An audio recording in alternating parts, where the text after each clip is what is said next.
Bom, vamos lá. É, com essa aula aqui, eu vou explicar para vocês, né, uma série de situações aqui para que vocês possam trabalhar com os dados de precipitação.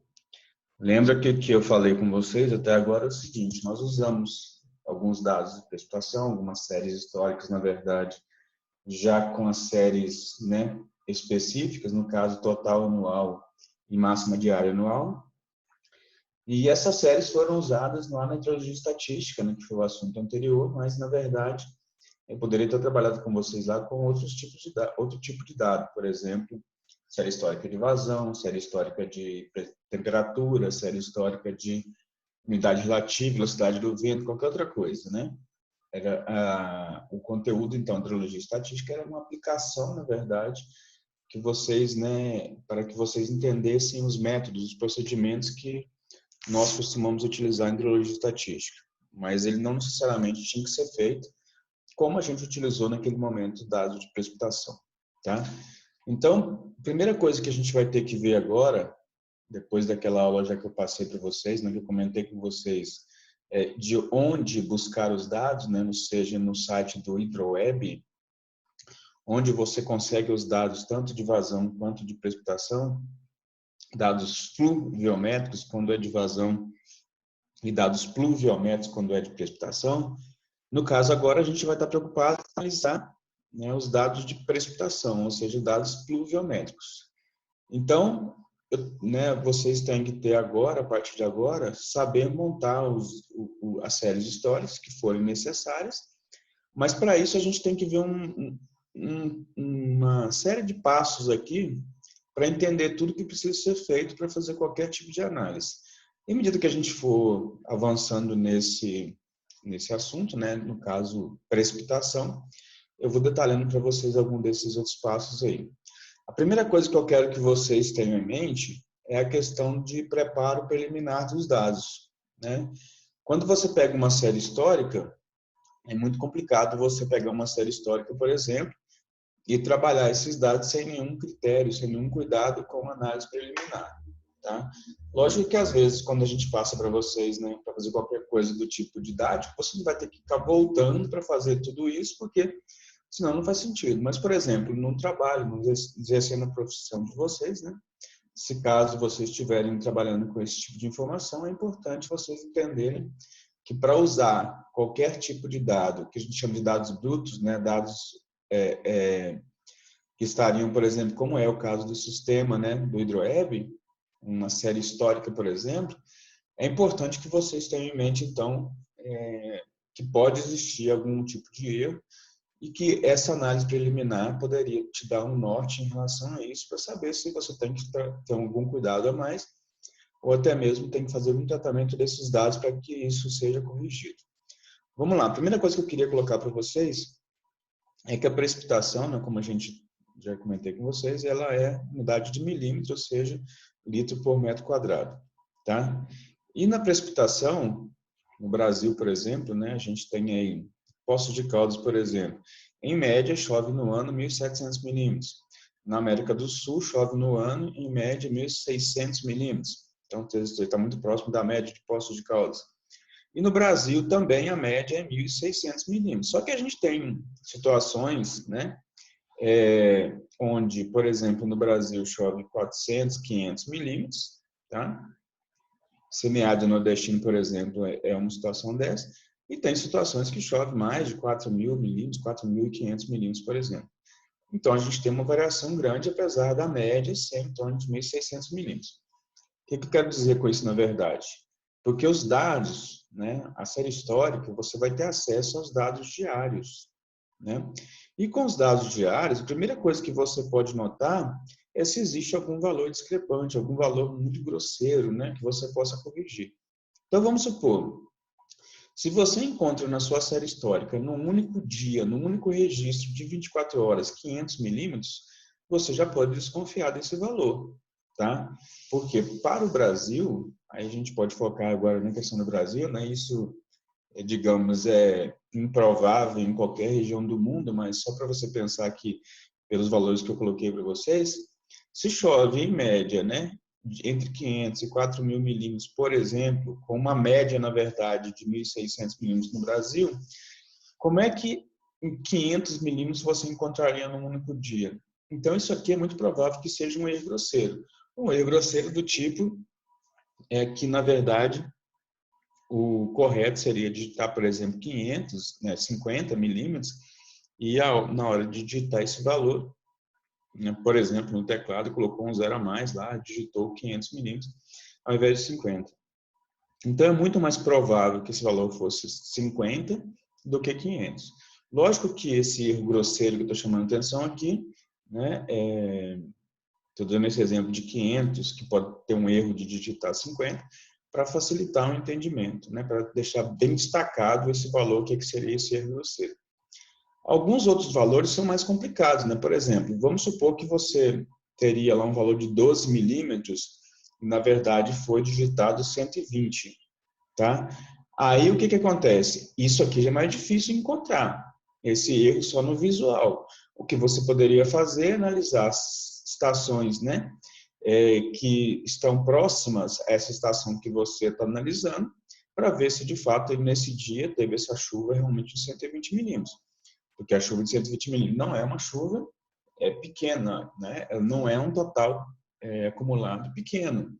Então, é um total considerável. A chance dela acontecer, lógico que é muito maior do que os 500, mas mesmo assim, 120 milímetros num único dia, não é qualquer estação que vai ter, e você não vai ter esse valor com muita frequência.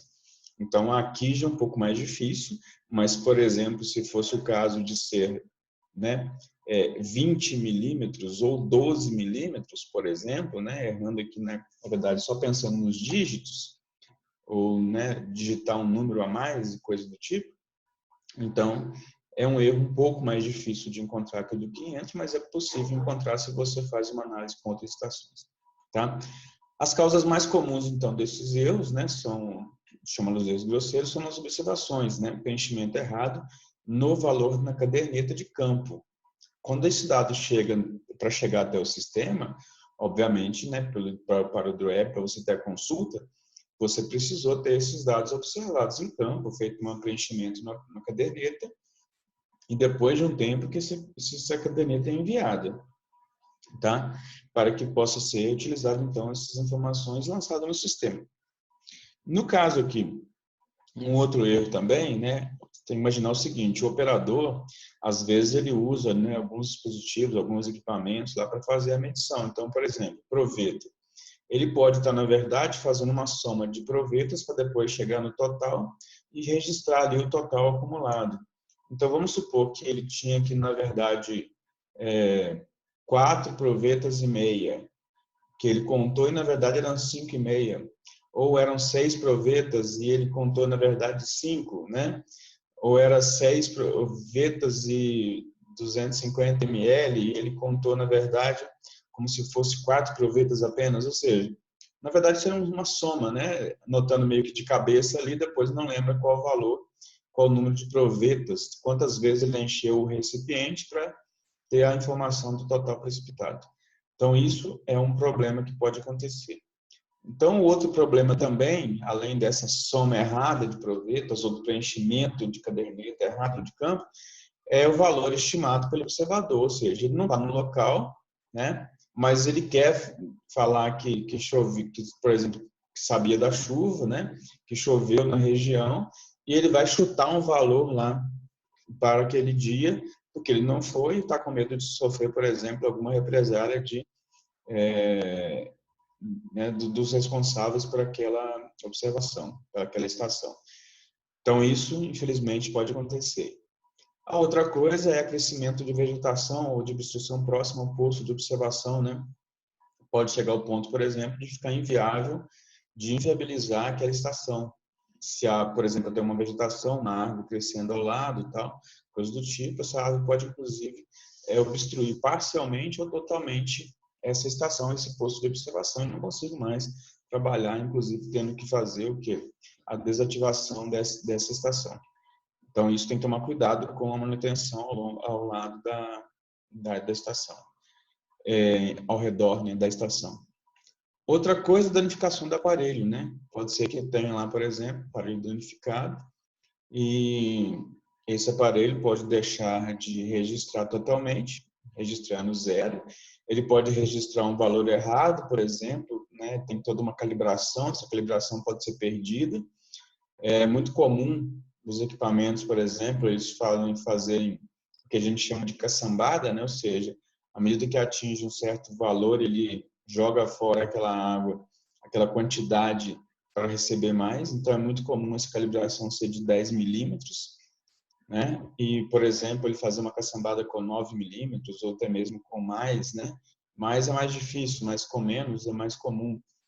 Infelizmente, pode acontecer. Então, danificação do aparelho ou problemas mecânicos no registrador gráfico também, quando esses dados não é só pluviométrico, mas também pluviográfico, dependendo lá do regulagem, né, da caneta mesmo e do papel milimetrado, como eles estão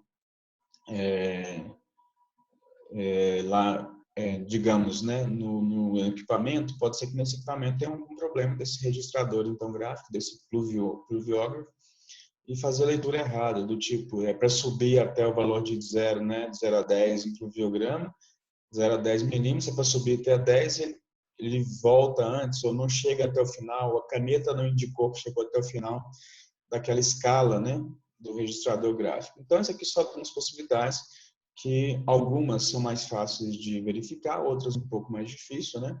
E os erros grosseiros são aqueles que vocês conseguiriam identificar com mais facilidade, tendo esse conhecimento, digamos assim, de ordem de grandeza, essas coisas, né? Uma outra coisa que é importante falar é que pode existir falhas. Não confundam falhas, né, com falhas, na verdade, é aquele valor que deveria ser registrado depois que a estação entrou em operação e deixou de fazer por algum motivo. O que é antes da instalação do equipamento, ou seja, da estação entrar em funcionamento, e o que é depois, caso ela seja desativada, não é considerado falha. Falha é um período compreendido entre o início da operação daquela estação, tá? E, digamos que ela esteja ainda em funcionamento ou até mesmo desativada, até aquele período que ela foi desativada, ou se ela está em funcionamento, se ela não tem, deixou de ter algum registro feito ali, aquilo é uma falha. Então, a falha, na verdade, é um valor diário que deixou de ser registrado, ou alguns valores diários que viram, na verdade, né?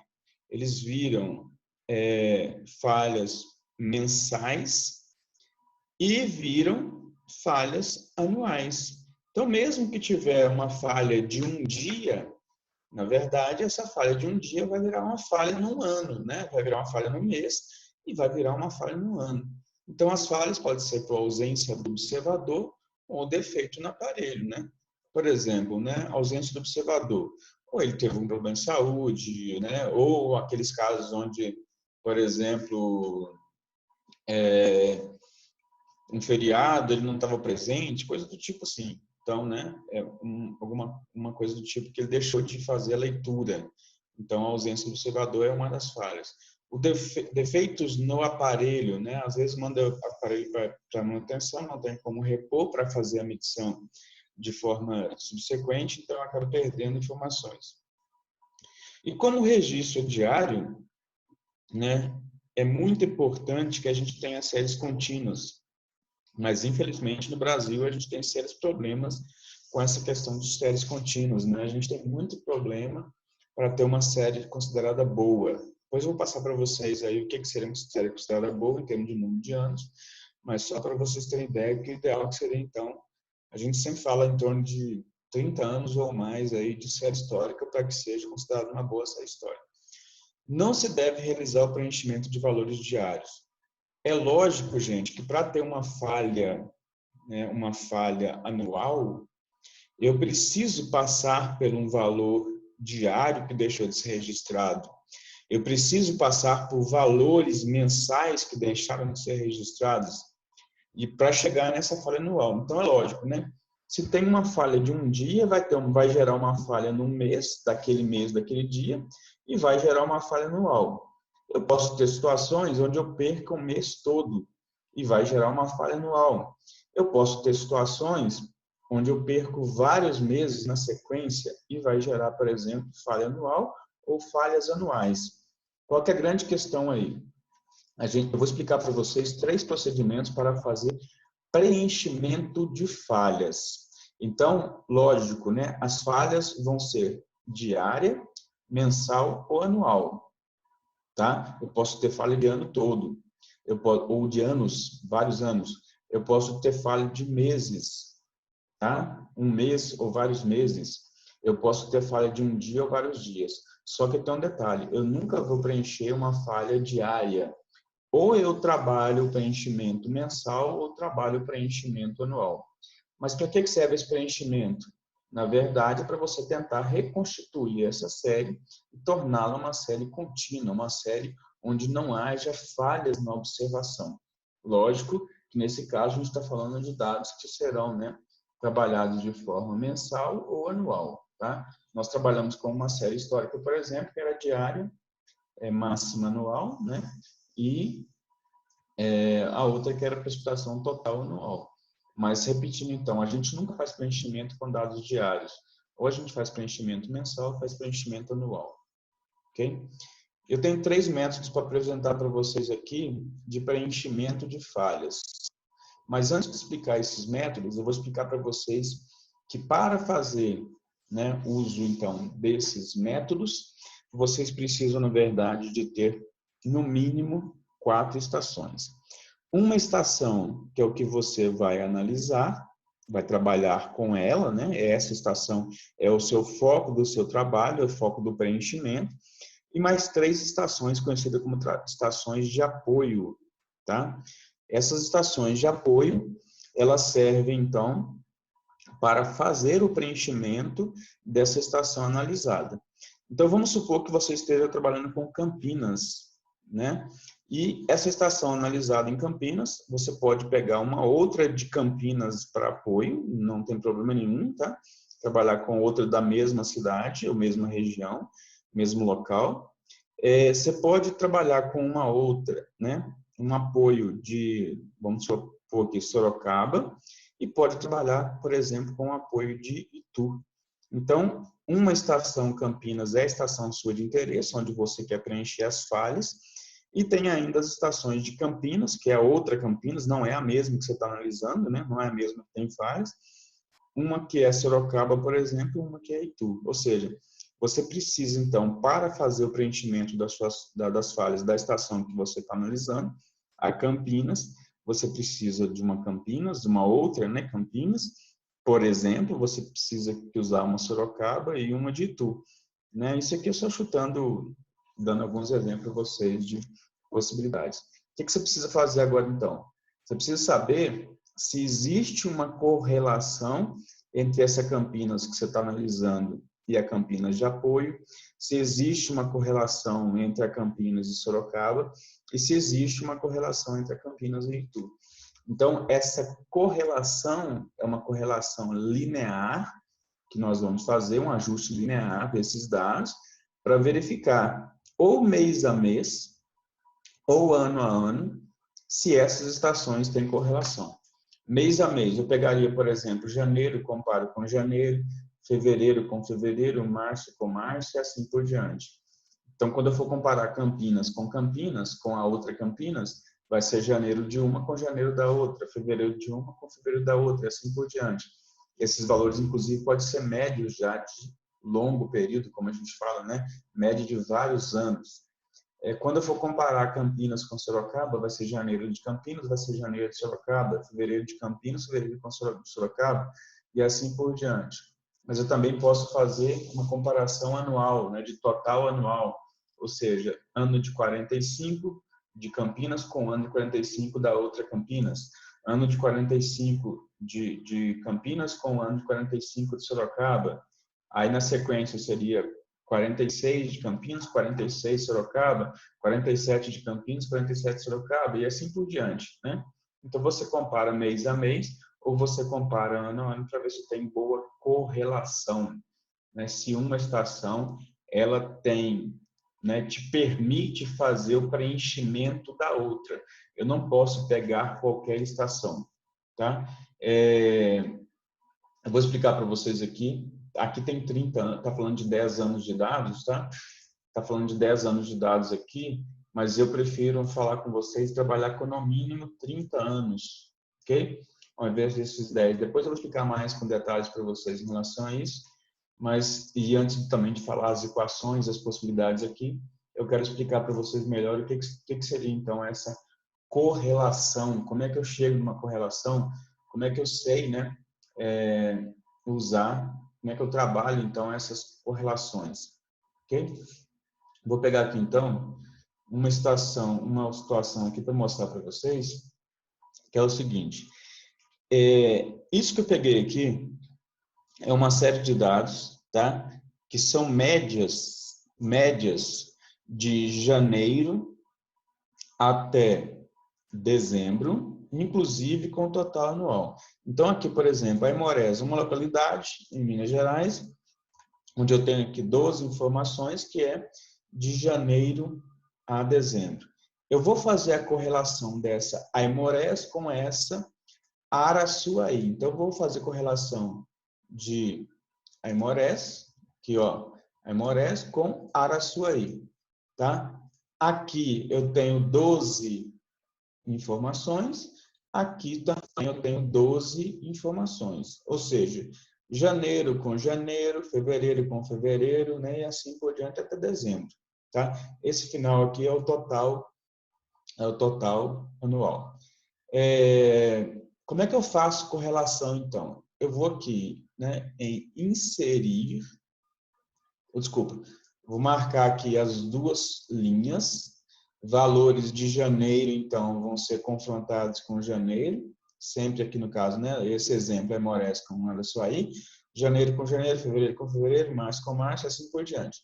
Vou pedir aqui para inserir, tá? Gráfico do tipo dispersão, e vai ter esse gráfico. Eu clico com o botão direito do mouse, vou pedir para adicionar linha de tendência. Essa linha de tendência, né, o default geralmente aí é linear, tá? É esse mesmo que a gente vai testar. Você vai verificar que vai marcar as duas últimas opções, geralmente, aí no Excel de vocês, que é exibir a equação no gráfico e exibir o valor de R quadrado, o R2, tá? Então, aqui, ó, o que acontece? É essa informação aqui que vocês precisam usar para verificar se o valor, né, desculpa, se uma estação ela tem boa correlação com a outra. Então, na verdade, o que acontece? Eu vou recomendar para vocês que vocês trabalhem com um valor referência que é 75. Desculpa, 0,75. Então, o R2 tem que ser maior ou igual a 0,75. Esse valor, então, vai ser o valor de referência para vocês identificarem se a estação tem uma boa correlação ou não, tá? Se ela não tiver esse valor, então, ela não tem uma boa correlação. Observe que essa aqui, ó, esse ajuste deu 0,96, né? Então, quer dizer que essa correlação da estação de Aimorés com Araçuaí. Então, vamos supor que eu tivesse que fazer um preenchimento de falhas em Aimorés e poderia usar Araçuaí para esse exemplo, uma vez que ele é um R2 0,75, né? É maior que 0,75. Então, esse aqui, 0,96, eu poderia fazer o ajuste. Eu estou explicando para vocês aqui de uma forma bem simples, que é usar esses valores, né, de médias mensais, para vocês entenderem o que é uma correlação, ou o que são correlações de dados. Então, você tem que fazer isso no exemplo que eu dei, Campinas com Sorocaba e Campinas com Itu, né? Isso aqui foi uma situação simples que eu fiz os dados, fiz a correlação para dados mensais. Mas você, né, em geral, a gente faz a correlação de um ano com outro ano. Então, por exemplo, vamos pegar aqui Sorocaba. Campinas com Sorocaba. Então, 45 com 45, qual foi o valor nesses 2 anos, né? Em cada um dessa estação, desculpa, nesse mesmo ano. 46 e 46, qual foi o valor total anual de 46 para Campinas? Qual foi o valor total anual de 46 para Sorocaba? 47, 47, qual foi o valor total anual de Campinas em 47, qual foi de Sorocaba? E assim por diante, vamos supor que tenha até 2019 aí, a informação 2020 não tenha sido lançada ainda. Então, você vai correlacionar ano a ano qual é o valor de cada um e verificar se tem essa correlação. Se o R2 for maior que 0,75, você pode utilizar esta estação para fazer o que a gente conhece como preenchimento. E você não precisa, desculpa, você não pode ter apenas uma estação. Por quê? Porque a gente precisa de mais, né? De mais uma estação, de 3 estações, mais de uma, né? Precisa de 3 no mínimo para fazer 2 dos 3 procedimentos que eu vou explicar para vocês de preenchimento de falhas. Então, voltando aqui, né? Para a gente passar agora para os métodos propriamente dito, o que acontece? Se vocês pegarem essa expressão aqui, ó, essa expressão final aqui embaixo aqui, ela permite que você, por exemplo, calcule a precipitação para um dado ano. Então, vamos supor, olha, eu não tenho dado de 1987. Esse ano tenho falha. Então, o que eu vou fazer? Eu vou pegar 3 estações, né?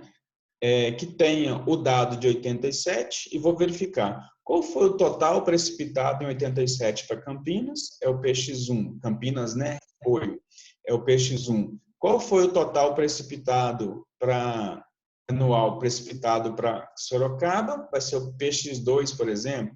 E qual foi o total precipitado para, né, Itu? Naquele ano de 87, vou chamar de PX3, por exemplo. Então, esse PX1, PX2 e PX3, nesse exemplo que eu estou dando, seria a precipitação total anual em, né? Precipitação total anual em Campinas, apoio, em Sorocaba e em Itu, tá? Para que eu possa fazer o preenchimento de quê? Para que eu possa fazer o preenchimento dessa estação aqui, que é a estação, no caso, Campinas, né? Campinas Análise, que eu estou fazendo. Então, com estas informações, né? Esse P, então, é a precipitação. No caso, precipitação total anual. Se o preenchimento for feito com mês, então esse aqui, por exemplo, poderia ser o mês de março de 87, o PY. Então, o PY aqui seria março de 87, que eu quero preencher. Eu teria que ter informação de quanto choveu na Campinas Apoio em março de 87, quanto choveu em Sorocaba, né, em março de 87, e quanto choveu em Itu em março de 87. Então, se for anual, é daquele ano. Se for do mês, mês e ano, então eu pego mês e ano daquela correspondente e faço o preenchimento. Ainda falta 2 informações aqui, né, para vocês, que é na expressão. É o que é esse N. Esse N é a normal climatológica, tá? A normal climatológica nada mais é do que uma média, só que ela é uma média bem específica. Ela é uma média dos anos 1961 até 1990. Então, isso é uma padronização da Organização Mundial Meteorológica, tá? Para que você possa fazer, então, uso, né, de uma padronização, de ter médias que possam ser comparáveis em qualquer lugar do mundo. Então, nesse caso, né, a Organização Mundial Meteorológica, ela padronizou a normal climatológica, que a gente usa com mais frequência, essa de 61 a 90. Como a gente precisa de mais 30 anos para ter uma outra normal, então a normal de 91 a 2020, ela está para ser publicada já, né? A gente tem algumas alternativas a isso, né? Mas, em geral, a gente trabalha, então, com essa normal climatológica, com essa média de 30 anos de dados, ou seja, do ano de 1961 até 1990. Mas, para simplificar para vocês, entendam como uma média, né? A média de 30 anos, média do ano de 61 até 90. Ah, mas o que acontece se eu não tiver esses dados na minha estação? Né? Como eu falei com vocês, que a gente pode ter problemas diversos na estação, né? Estações com poucos anos de idade, né? Coisa do tipo, ou até mesmo a gente ter uma estação que é mais recente, mas não tem esse período, aí você, né, o ideal é que a gente trabalhe para suprir esse problema, trabalhe com no mínimo os 30 anos de dados. Ou seja, se eu não tenho uma estação que tenha a normal climatológica, não tem os anos 61, 90, eu trabalho pelo menos com 30 anos de dados, e aí eu elimino, né, esse problema, ou pelo menos mitigo esse problema, faço uma situação que eu possa considerar esses 30 anos, né, e substituir a média da normal, que seria 61, 90, por uma média com 30 anos de dados. Tá? Então, o que seria esse, limpar aqui, o que seria então o N da expressão? N é normal, mas vamos lá. Então, esse NY aqui seria a média, tá? Dos anos de 1961 a 1990. Quanto choveu em 61, total anual? Quanto choveu em 62? Quanto choveu em 63? Quanto choveu até 90? Qual o total anual disso aí? Tira-se a média e tem o NY. Agora, o seguinte, mas se eu não tenho de 61 a 90, então você faz média de 30 anos e vai ter esse NY. Então, NY aparece aqui, aqui, aqui. Então, ele vai ser ou a média, ou a normal, de fato, ou a média de 61 a 90, dos dados, né, de 61 a 90, ou vai ser a média dos dados de 30 anos, pelo menos. Aí pode ser diferente de 60. Vamos supor que você está pegando aí de 71 até 2000. Também tem 30 anos. Não é normal, mas você tem 30 anos e pode fazer. E agora os outros valores aqui, né? Os outros N.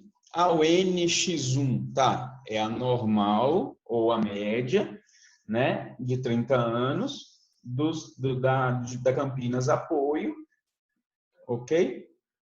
E você pode, então, trabalhar com a média ou com a normal dela.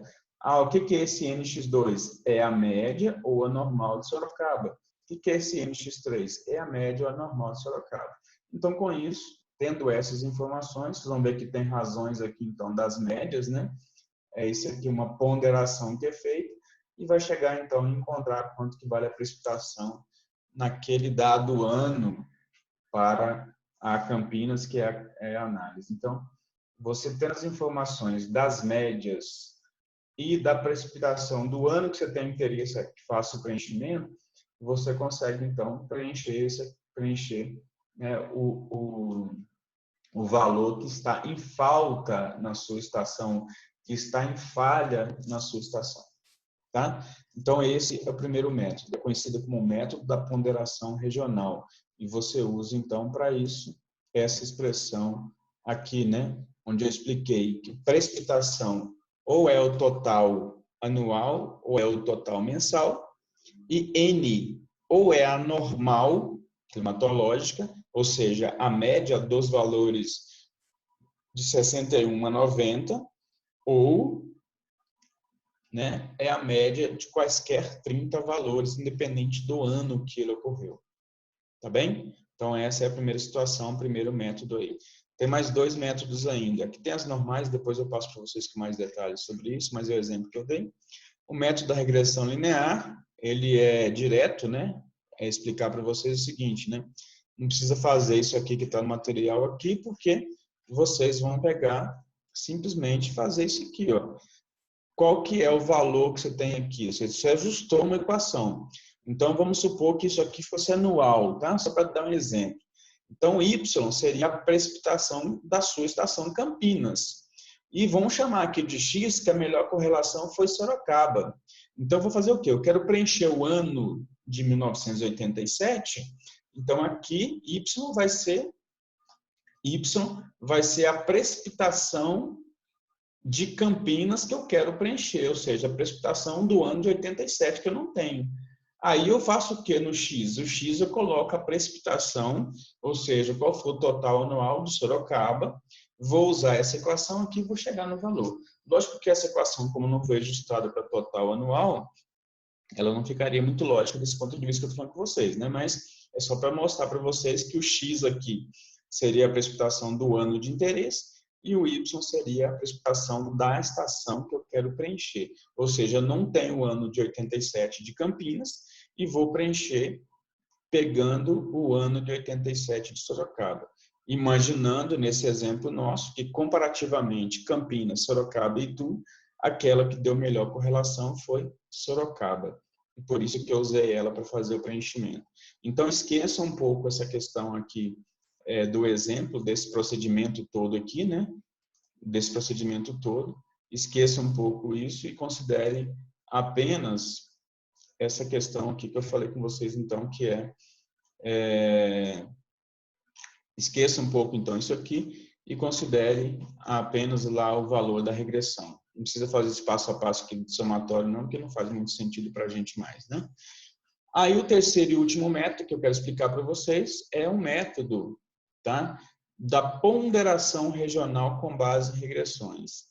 Então, esse método, ele é similar ao método 1, com a diferença que, em vez de usar normais, ele usa o valor de R, tá? Das regressões lineares aí. O que acontece? Nesse caso, a gente vai trabalhar com... desculpa, gente, eu falei 0,75 de R2, na verdade é 0,70 que a gente recomenda, tá? Então, depois vocês vão perceber aí que eu comentei em cima, R2 de 0,75. Na verdade, uma recomendação que a gente tem aqui, ó, é um R2 de 0,70, 0,7 ou 0,70, né? Então, só marcar aqui para vocês, ó. Eu tinha comentado anteriormente 0,75, tá? Então, na verdade, é 0,70 aqui o valor.